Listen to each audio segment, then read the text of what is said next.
রাস্তাটা যেন আজ একটু বেশি দীর্ঘ মনে হচ্ছে। চারপাশে নীরবতা, আকাশটা মেঘে ঢাকা, কোনো তারা নেই, কোনো গন্তব্যও না।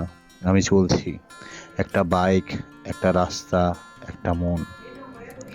মনের ভেতর হাজারো কথা, কিন্তু বাইরের পৃথিবী শান্ত, নিস্তব্ধ।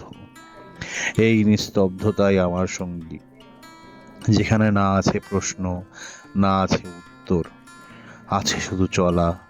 আর মাঝে মধ্যে কিছু হাওয়া, যে হাওয়া বুক ভরে নেই। মনে হয় আসলে এটাই বেঁচে থাকা।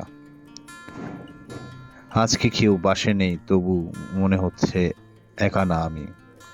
কারণ প্রকৃতি আছে, আকাশ, বাতাস আর এই পথ। একদিন সব ঠিক হয়ে যাবে, এই বিশ্বাস নিয়েই চলছি। নীরবতার মাঝেও নিজের ভেতরের শব্দ শুনতে শুনতে।